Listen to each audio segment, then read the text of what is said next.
নমস্কার বন্ধুরা, আমাদের ঘোরাঘুরিতে আপনাদের সকলকে স্বাগত জানিয়ে চলে এসেছি মথুরা ভ্রমণের আরেকটি নতুন পর্ব নিয়ে।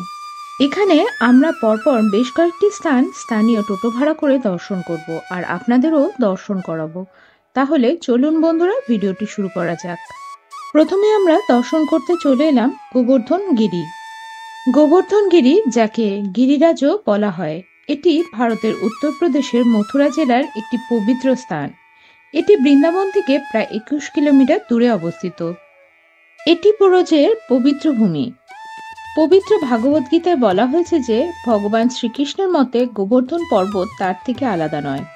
পাহাড়টি বেলেপাথর দিয়ে তৈরি এবং 38 কিমি পরিধির সাথে 40 ফুট লম্বা। ইতিহাস বলে যে ভগবান কৃষ্ণ তার শৈশবকালে মথুরা গ্রামকে প্রচণ্ড বৃষ্টি ও বজ্রপাত থেকে বাঁচাতে গোবর্ধন পাহাড়কে এক আঙ্গুলে তুলেছিলেন। ভগবান কৃষ্ণ তার গ্রামকে রক্ষা করার পর তিনি সবাইকে পাহাড়ের পুজো করতে বলেছিলেন, যার কারণে দীপাবলির একদিন পর গোবর্ধন পূজা করা হয়। গোবর্ধন পাহাড়ের নামে দুটি ব্যাখ্যা রয়েছে। পবিত্র গরুর হিন্দি পরিভাষা হল গৌ এবং আশ্রয়স্থল যেখানে গরু থাকে বর্ধন।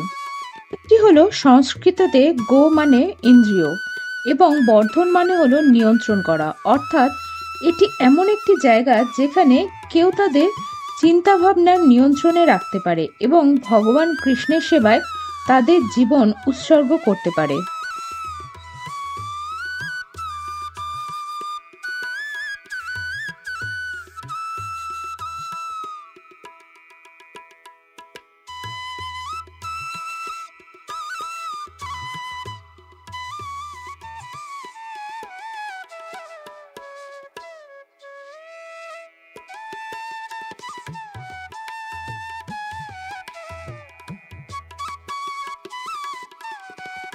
এরপর আমরা পৌঁছে গেলাম মানসী গঙ্গা দর্শন করতে। মথুরার গোবর্ধন শহরের সবচেয়ে পবিত্র এবং বৃহত্তম হ্রদ হল মানসী গঙ্গা। আছে মানসী গঙ্গা, এইখানে ভগবান কৃষ্ণ আপনার মনে দিকে গঙ্গাকে আরম্ভ করলো, সবাই গোকুলবাসী দর্শন করলো এইখানে, এইটা জায়গা। এটি গোবর্ধনের ঠিক কেন্দ্রে অবস্থিত। মানসী কথার অর্থ মন। গঙ্গা হলো গঙ্গা নদী।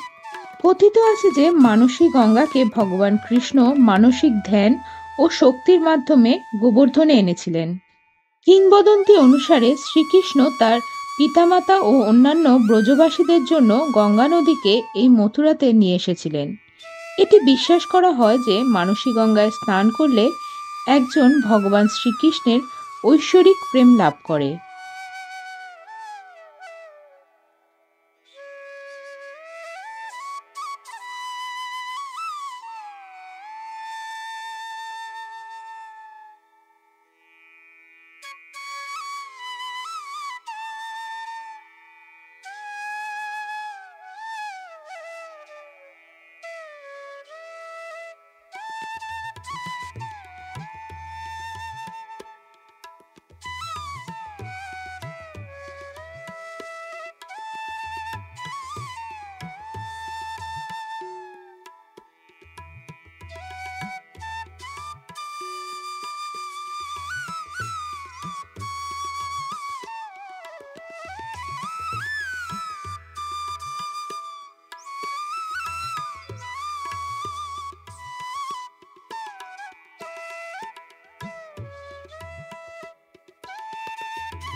এরপর আমরা চলে এলাম শ্রী উদ্ধব বিহারীজিকে দর্শন করতে।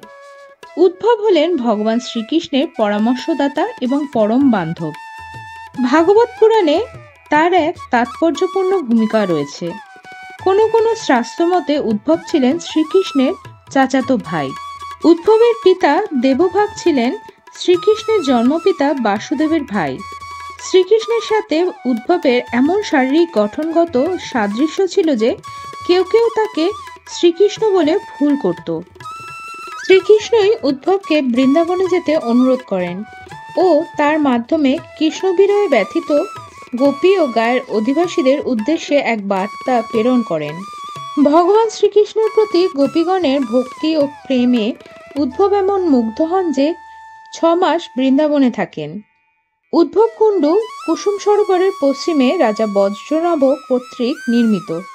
স্থানটির আধ্যাত্মিক গুরুত্ব রয়েছে যে এই স্থানে এখনো লতা আকারে শ্রী উদ্ভবজি শ্রীকৃষ্ণ ও গোপীদের প্রেম ও ভক্তির জন্য প্রার্থনা করে উপস্থিত রয়েছেন। শ্রী উদ্ভবজি এই দিব্যস্থানে শ্রীকৃষ্ণের পৌত্র রাজা বজ্রনাভ ও শ্রীকৃষ্ণের স্ত্রীদের শ্রীমদ্ ভাগবত কথা বর্ণনা করেছিলেন 1 মাস ধরে। শ্রী রাধারানীর আশীর্বাদে তিনি এখনো এই স্থানে গোপীদের পায়ের ধুলো মাখা লতারূপে অবস্থান করছেন।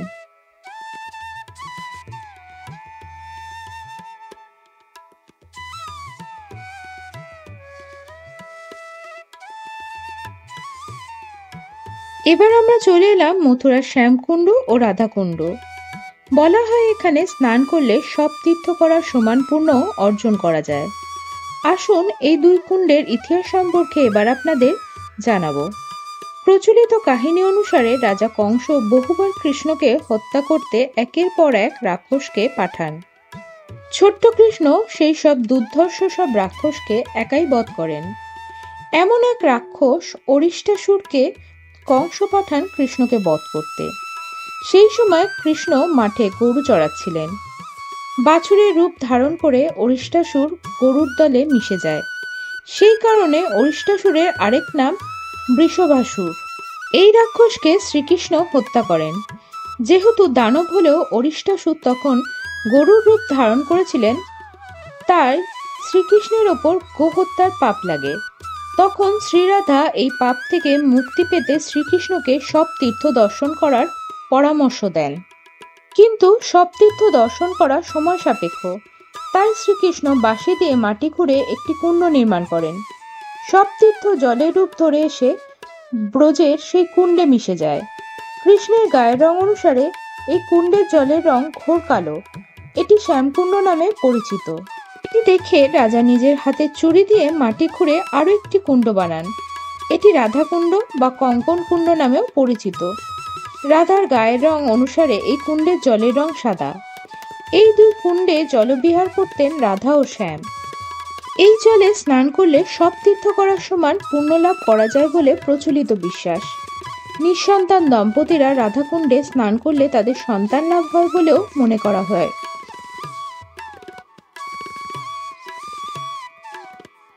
তাহলে বন্ধুরা, আমার সাথে মথুরা বৃন্দাবন ঘুরে আপনাদের কেমন লাগলো তা অবশ্যই কমেন্টসে জানাতে ভুলবেন না। আর আমার চ্যানেলে নতুন বন্ধু হলে অবশ্যই চ্যানেলটি সাবস্ক্রাইব করে পাশে থাকবেন। দেখা হচ্ছে পরবর্তী নতুন ভিডিওতে। নমস্কার।